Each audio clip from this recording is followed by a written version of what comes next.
자, 이제 162페이지부터 시작되는 표본 분포, 그리고 우리 앞에서도 잠깐 나왔던 구간 추정을 같이 보도록 하겠습니다. 실내 구간 추정을 하기 위해서 원래는 표본 분포부터 봤어야 되는데 이제 앞부분에 조사방법론에 잠깐 나왔기 때문에 구간 추정은 우리가 얘기를 했었었고요.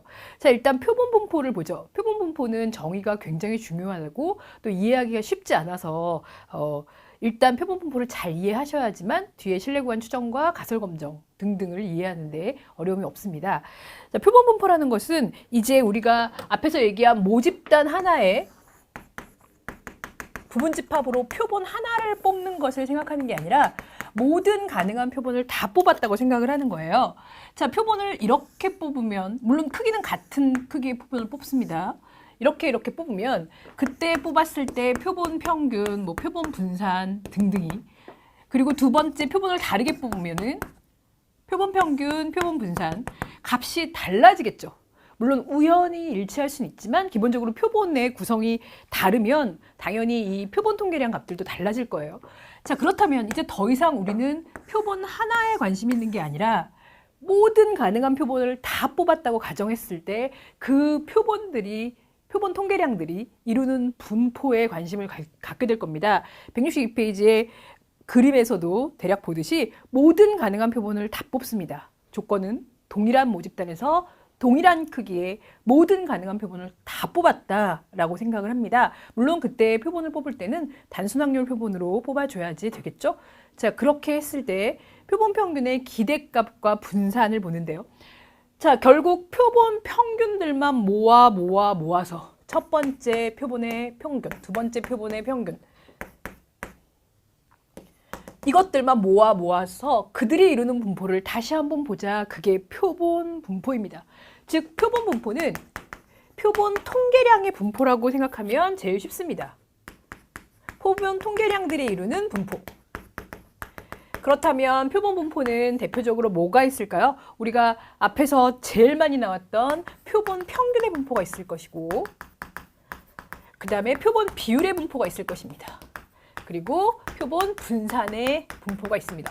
왜 표본 표준 편차의 분포는 없습니까? 라고 하면 표본 표준 편차는 표본 분산의 분포를 가지고 다 구하고 난 다음에 루트 씌워줘서 그렇게 설명을 하면 됩니다. 자, 이렇게 세 가지가 대표적으로 나오게 될 거고요. 가장 많이 나오는 것은 당연히 표본 평균의 분포겠죠. 자, 그래서 표본 평균의 분포를 파악하기 위해 우리는 표본 평균의 기대값과 분산을 계산해 봅니다. 163페이지에 있는데 모든 가능한 표본 평균을 모아서 그들을 다시 한번 평균 내는 겁니다. 자, 그런데 우리가 모집단을 생각해 보세요. 앞에서 이렇게 기대값의 식을 확률 변수 x의 기대값이다 라고 했었는데 이것은 평균의 개념이라고 했죠. 자, 이것은 개별값들이에요. 개별값 하나하나, 모집단을 구성하고 있는 개별값 하나하나에 대한 것을 다 모아서 평균낸 것인데 지금은 표본이 몇 개가 됐든 10개씩 모아서 그들의 평균 구하고 다시 한번 그것을 전체 평균을 구하는 것이니까 그냥 개별로 평균 구하는 거나 모아서 평균 구하고 다시 한번 그들의 평균을 구하는 거나 값이 같아지더라고요. 그래서 표본 평균들의 기대값은 모평균과 동일합니다.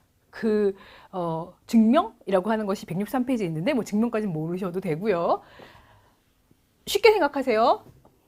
따로 하나하나 다 흩어진 거 그냥 전체로 평균 구하는 거랑 모든 가능한 표본이니까 10개씩 모아서 평균 구하고 난 다음에 다시 한번 평균 구하는 거랑은 어차피 똑같아진다라고 생각하면 되겠고요. 그러나 분산은 조금 다릅니다. 표본 평균들의 분산, 우리 이거랑 헷갈리면 안 돼요. 베리언스 X랑 헷갈리지 마세요. 베리언스 X는 모분산을 얘기하는 것인데 이것은 표본 평균들을 모아서 그들이 이루는 분포에서 표본 평균과 모평균과의 차이입니다. 개별값과 모평균의 차이가 아니에요. 그런데 나도 어차피 평균이에요. 비록 표본 평균이지만. 그래서 개별값의 분산보다는 조금 더 모평균과 가까워질 거예요. 그렇죠? 그래서 둘 다 어쨌든 평균이니까 이 둘의 편차라고 본다면 기본 개별값들에서 얻어지는 분산보다는 좀 더 줄어드는데 얼마큼 줄어드느냐? 표본의 크기가 커지면 커질수록 줄어듭니다. n분의 시그마 제곱 이렇게 기억하면 됩니다. 표준 오차라는 개념이 나와요. 163페이지도 나오는데 표본 평균의 표준 편차를 표준 오차라고 한다. 우리가 표준 편차를 시그마라고 한다면 표본 평균의 표준 오차는 시그마 x바라고 표현하고요. 루트 n분의 시그마가 되겠죠? 그래서 표본 평균의 분포를 앞으로 관심을 갖게 될 것이다. 표본 평균의 분포는 표본 분포의 한 종류다라고 보면 됩니다. 자, 이제 구별을 해야 될 것이 있습니다. 바로 이 표본 평균의 분포는 어떤 분포를 따르는가? 표본 평균의 분포 x바들을 모으면 첫 번째 조건이 있습니다. 첫 번째, 모집 단위 정규 분포고 모분산이 알려져 있을 때. 이게 첫 번째 상황입니다. 163페이지에 있죠. 모집 단위 정규 분포이며 모분산, 표준 편차를 알고 있는 경우. 그렇다면 표본 평균도, 자, x와 x바는 틀려요. x는 개별값, x바는 표본 평균들을 모아도 걔네도 정규 분포를 따른대요. 평균은 모평균과 동일하고 분산은 n분의 시그마 제곱이 됩니다. 이게 첫 번째 표본 평균의 분포, 정규 분포를 따르는 경우예요. 자, 두 번째, 중심극한 정리가 적용 가능한 경우인데, 우리 중심극한 정리 앞에서도 잠깐 얘기했지만 대표본, 바로 표본의 크기가 30 이상일 때 모집단의 분포가 어떤 분포이든 상관없이 정규 분포를 따른다. 표본 평균은 정규 분포를 따른다 하는 정리가 중심극한 정리입니다. 자, 그러면 이렇게 쓸 수 있겠죠. 두 번째는 모집단이 어떤 분포이든지 상관이 없어요. 모분산이 알려져 있든 안 알려져 있든도 상관없어요. 그러나 표본 평균만은 정규 분포를 따른다. 단 표본의 크기가 30 이상일 때, 이것을 우리는 중심극한 정리라고 합니다. 대표본일 때. 자, 이제 세 번째 상황을 보죠. 세 번째 상황을 보면 T분포를 따르는 경우라고 되어 있어요. 자, 그런데 중심극한 정리가 적용 가능한 경우에서도 하나 보면 바로 모분산을 모른다면 표본 분산으로 대체하면 됩니다. 모를 때는. 자, 세 번째 상황을 보죠. 이번에는 모집단이 정규 분포를 따르고 모분산을 모를 때입니다. 자, 이런 상황이에요. 바로 T분포를 따르는 경우인데요. T분포를 따르는 경우에 T분포부터 먼저 개념을 알아야 되겠죠. T분포라는 것은 표준 정규 분포처럼 평균이 제로고 좌우 대칭인 그런 분포이긴 하지만 분포가 자유도에 따라서 높이가 달라진다라고 얘기합니다. 자, 우리가 표준 정규 분포는 Z분포라고 해서 평균이 제로이며 분산이 1인 그러한 분포였어요.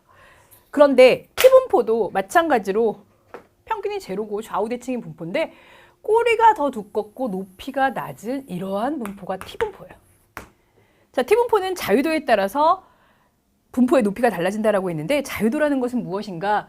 우리 처음 나오는 개념인데요. 자유도는 표본의 크기에서 자유롭게 값을 취할 수 있는 변수의 수를 자유도라고 합니다.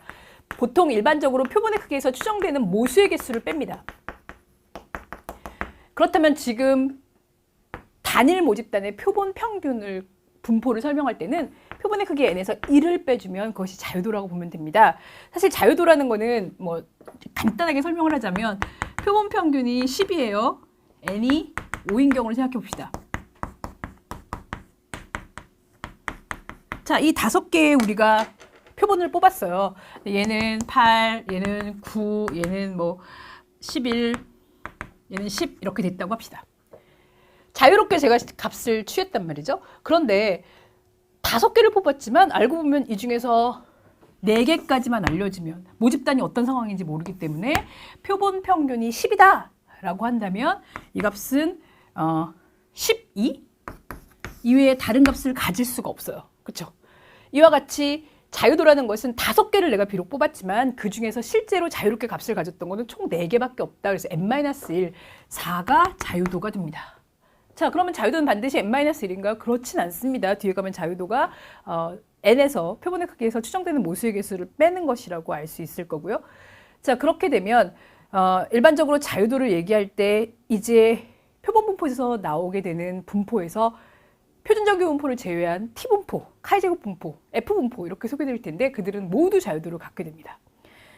자, 그렇다면 T분포를 써야 되는 경우를 생각해보죠. T분포는 어떠냐면 n이 커지면 커질수록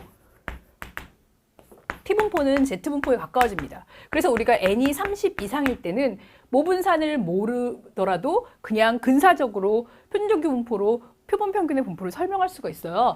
자, 그런데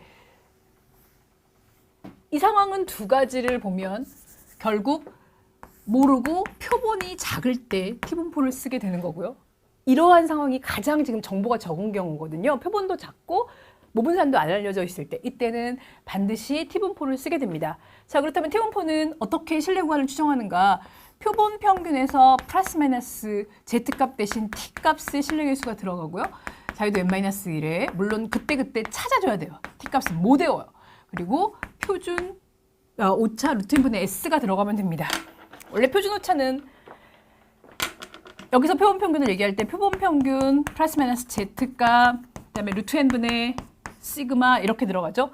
그런데 이 루트 n분의 시그마 대신 루트 n분의 S, 우리가 SX바라고도 얘기하는데 이렇게 표준 오차가 들어갈 수밖에 없습니다. 왜? 시그마를 모르니까 T분포에서는. 자, 아울러 164페이지에 보면 T분포를 쓸 수 있는 경우 모분산이 알려져 있지 않는 대표본의 경우인데, 모분산이 알려져 있지 않은 대표본의 경우는 그냥 정규분포를 써도 괜찮아요. 루트 n분의 S로 해서 대표본이라면. 그런데 T분포를 써도 됩니다. 그렇죠? 그런데 T분포를 쓸 때는 정규분포를 쓸 때와 비교를 해보면 T분포를 쓸 때 T값이 Z값보다는 약간 더 크거든요. 그래서 조금 더 신뢰 구간이 넓어지긴 하는데 표본이 한 30 이상 되면 큰 차이는 안 나요. 뭐 소수점 두째짜리 뭐 이 정도의 차이 나기 때문에 그냥 근사적으로 정규분포를 써도 좋습니다. 자, 이제 표본 평균의 분포는 두 가지 분포를 적용해서 신뢰 구간을 추정하거나 설명할 수 있다라는 거 기억하면 됩니다. 바로 Z분포 그리고 T분포인데, 사실 T분포를 반드시 써야 되는 경우는 딱 한 가지라고 보면 됩니다. 모집단이 정규분포를 따르고 모분산을 모를 때, 그리고 소표본일 때. 자, 그러면 소표본인 주제에 모집단이 정규분포를 따르지 않는다, 무슨 분포를 따르는지 모르겠다라고 하면 사실은 모수 추정으로 추정을 할 수가 없습니다. 그래서 기본적으로 모집단이 소표본이면 정규분포라는 가정이 반드시 있어야 됩니다. 그리고 모집단이 대표본일 경우에는 표본이 대표본일 경우에는 모집단이 어떤 분포이든 상관이 없어요. 그러니까 통계에서 맨날 표본의 크기를 어느 정도 일정하게 가져가려고 하는 이유는 바로 모집단이 어떤 분포인지 사실 우리가 잘 모르거든요. 정규분포라는 보장이 없으니까. 그러려면 표본의 크기를 크게 해서 표본 평균들은 정규분포를 따른다라는 중심극한 정리에 입각해서 해보자라고 해서 표본의 크기를 30 이상으로 그렇게 가는 겁니다. 자, 이제 표본 비율의 확률 분포를 보죠. 표본 비율의 확률 분포는 기본적으로 NP가 5보다 크고 NQ가 5보다 큰 상황밖에 안 합니다. 그래서 표본 비율 자체가 정규 분포를 따르도록. 표본 비율의 평균은 표본 평균의 개념과 똑같아요. 모든 가능한 표본 비율들을 모아서 그들이 이루는 평균 비율을 보면 당연히 모비율과 같겠죠. 그리고 표본 비율의 분산은 n분의 PQ라고 되어 있습니다. 우리 앞에서 표본 비율을 통한 표본의 크기를 정할 때도 한번 나왔었고요. 그래서 표본 비율의 확률 분포는 기본적으로 정규 분포를 따르는 이 케이스, 그러니까 표본의 크기를 많이 뽑아서 정규 분포를 가게 하는 이 케이스만 나옵니다. 표본 비율의 분포는. 그래서 하나만 기억하면 되고요. 자, 표준화로 해볼까요? Z값은 어떻게 되나요? 원래 X, 마이너스 뮤, 시그마 이랬는데 개별치일 땐 그렇고, 표본 평균이 확률 변수로 올 때는 자신의 평균, 자신의 표준 편차로 나눠주면 되고, T도 마찬가지입니다. 똑같습니다. Z랑 표본 평균과 이렇게 해주고 루트 n분의 그 대신 S가 들어가주면 되고요. 형식이 똑같죠? 자, 표본 비율이 올 때는 어떨까요? 표본 비율이 올 때는 Z값을 계산할 때 표본 비율에서 나의 평균을 빼고 나의 표준 오차 루트 n분의 PQ 이렇게 들어가주면 됩니다. PQ는 안 알려진다면, 안 알려져 있을 때는 P hat, Q hat을 써도 좋지만 보통은 2분의 1, 2분의 1 최대값이 되게 하는 이렇게 쓰기도 합니다. 자, 165페이지 예제를 보죠. K은행과 L정보통신이 휴대폰으로 은행 업무를 볼 수 있는 서비스를 제공하는데 고객 확보를 위해서 무상으로 단말기를 좋겠다. 네. 그래서 이동 가입하는 고객을 잠정적으로 25%일 것으로 추정이 되고요. 그러면 100명을 대상으로 30명 이상이 이동할 확률을 구해보시오.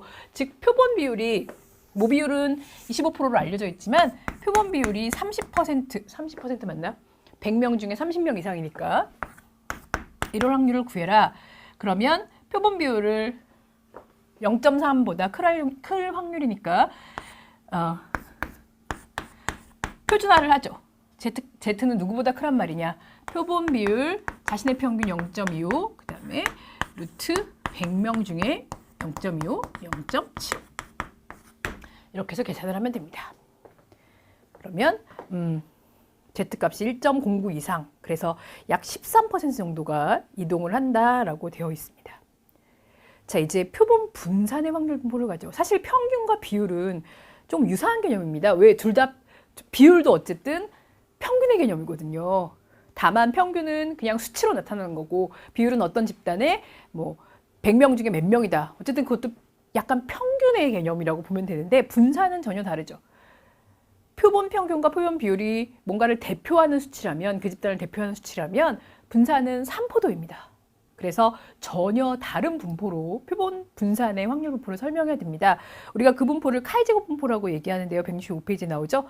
모분산에 대한 가설 검정 및 신뢰관 추정을 위한 유일한 통계적 도구가 카이제곱 분포다라고 나와 있어요.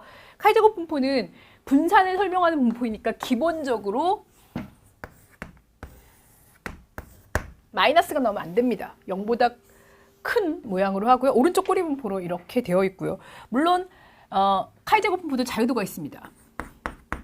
자유도 n-1, 단일 모집단에서는 자유도 n-1이라고 했어요. 자, 그리고 점점 n이 증가할 때마다 당연히 자유도도 증가하겠죠. 자유도는 원어로 degree of freedom이라고 얘기하기 때문에 df라고 앞으로 표현을 할게요. 자유도가 증가하면 당연히 이 값이 점점 약간의 좌우대称모양으로 가지만 기본적으로 오른쪽으로 꼬리를 갖는 분포라고 생각하면 됩니다. 좌우대칭이 아니다라고 생각하면 좋고요. 자, 그리고 표본 분산과 카이제곱 분포의 관계를 보죠. 165페이지에 기억해 주셔야 되는 식. 우리가 Z로 T로 바꾸듯이 여기도 카이제곱이라는 변수로 바꿔지게 됩니다. 모분산분의 n-1의 표본 분산 이렇게 식이 되고요. 표본 분산과 카이제곱은 같은 부호를 갖게 됩니다. 자, 예제를 보죠. A사가 생산하는 제품의 무게는 평균 μg, 평균은 별로 중요한 게 아니니까 지금 분산의 관심사죠. 표준 편차가 1인 정규 분포를 따른다. 기본적으로 카이제곱 분포는 정규 분포를 따를 때의 분산을 설명하는 그런 전제 조건을 가지고 있습니다. 카이제곱 분포와 우리 뒤에서 곧 나오게 될 F분포도 있는데요. 그 F분포도 가정은 정규 분포를 따른다는 가정을 하고 있습니다. 분포들은. 10개의 표본을 추출했고 무게를 전 결과 표본 분산이 1.88보다 큰 확률은 얼마입니까? 라고 얘기하고 있어요. 자, 표본 분산이 지금 S제곱이 1.88보다 커라 이렇게 얘기를 하고 있어요. 바로 확률을 못 구하기 때문에 카이제곱으로 바꾸면 됩니다. S제곱과 카이제곱은 부등호 방향이 같다 그랬어요. 그래서 우리 식에다 집어넣으면 모분산이 원래 문제가 없으면 표준 편차가 1인 정규 분포, 즉 1이라고 할 수 있죠. 모분산은 n-1에 n은 지금 10개를 뽑았어요. 10-1에 S제곱은 문제에서 주어진 1.88 이럴 확률을 구하라고 합니다. 그러면 카이제곱 카이제곱이 16.92 이렇게 되어 있어요. 사실 카이제곱 분포표는 분포표에서 찾아보면 0보다 큰 값이니까 여기가 16.92 그래서 이거보다 클 때의 확률을 주어집니다. 언제나 카이제곱은 오른쪽 꼬리의 확률을 주어지게 돼 있어요. 왜냐하면 지금 DF는 9거든요. 그래서 일반적으로 DF가 쭉 제시가 되고요. 여기는 오른쪽 꼬리 카이제곱 오른쪽 꼬리의 확률이 몇 개 대표적인 것들이 주어지게 되어 있습니다. 그리고 여기 안에 있는 숫자들이 바로 카이제곱 값이 됩니다. 그 카이제곱에 해당하는 값을 찾아서 확률을 찾아주면 됩니다. 자, 이제 우리는 실내 구간 추정 얘기를 다시 한번 하는데요. 이미 우리는 추정 얘기를 했었어요. 추정은 점추정과 구간 추정이 있다. 그 구간 추정이 구간이 실내 구간이다라고 얘기했었고 실내 수준에 대해서 구간 추정을 합니다. 자, 그러면 표본 평균의 분포를 가지고 모평균을 추정하죠. 자, 모평균의 추정은 결국 표본 분포가 두 가지니까 Z값을 가지고 추정을 할 수도 있고 그리고 T값을 가지고도 추정을 할 수가 있습니다. 그래서 지금 보면 모평균의 구간 추정을 위한 요소 166페이지에 나오듯이 점 추정량이 있어요. 점 추정량은 표본 평균이 들어가죠. 그리고 플러스 마이너스 실내 개수가 Z나 또는 상황에 따라서 T, T는 물론 자유도 n-1의 T입니다. 그리고 표준 오차 루트 n분의 시그마 혹은 여기서는 루트 n분의 S 이렇게 들어가는 게 구간 추정을 위한 요소가 되죠. 자, 우리가 기억할 것은 167페이지에 모평균의 추론을 위해 사용되는 분포. 대표본이면 Z분포, T분포도 좋아요. 모분산이 안 알려져 있다면. 그런데 소표본일 때는 반드시 정규 모집단이어야 돼요. 반드시 정규 모집단이어야 되고 모분산을 안다면 Z분포, 모른다면 T분포고 비정규 모집단에서는 방법이 없습니다. 물론 당연히 지금 우리가 하고 있는 것은 모수 통계라고 합니다. 즉 모수에 대한 가정을 하고 모집단이 정규분포고 모분산이 알려져 있고 등등의 가정을 하죠. 이 가정을 하면서 이루어지는 통계를 모수 통계라고 얘기를 합니다. 그래서 모수 통계에서는 방법이 없습니다. 자, 표준정규분포의 실내 개수 기억하죠. 우리가 실내 수준 1-알파라고 얘기하는 실내 수준 1-알파. 이것은 90%, 99, 95%, 99%를 쓰게 되고 그때 Z값은 자유도에 따라 달라지는 게 아니라 고정되어 있기 때문에 1.645, 1.96, 2.575를 외울 수 있습니다. T는 못 외워요. 자유도에 따라서 값이 달라지기 때문에 T는 못 외우지만 Z는 외워야 한다. 표준정규분포를 이용할 수 있는 상황은 모분산이 알려져 있고 정규 모집단인 경우, 대표본인 경우 이용이 가능하다. T분포는 딱 한 가지. 정규 모집단에 모분산 모르고 표본도 소표본이고 어렵지 않게 하실 수 있을 거라고 생각합니다. 자, 모비율의 추정을 볼까요? 168페이지에 표본 비율의 확률 분포 중에서 특히 표본이 대표본인 NP가 5보다 크고 NQ가 5보다 큰 상황에서 우리가 일반적으로 표본 비율의 분포를 정규 분포로 가게 얘기합니다. 그래서 모비율의 실내 구간을 보면 모평균의 실내 구간과 모양이 똑같다고 보면 됩니다. 점추정량 표본 비율에서 플러스 마이너스 Z값 쓸 거고요. 다른 건 어려워서 안 나옵니다. 표준오차 루트 n분의 PQ인데 사실은 PQ를 모르거든요. 왜냐하면 모비율을 모르니까, 모비율을 추정하니까 모르니까. 그래서 표본 비율로 대체를 하거나 혹은 2분의 1, 2분의 1 가장 큰 값인 2분의 1을 곱하는 그런 것으로 가면 됩니다. 예제를 볼까요?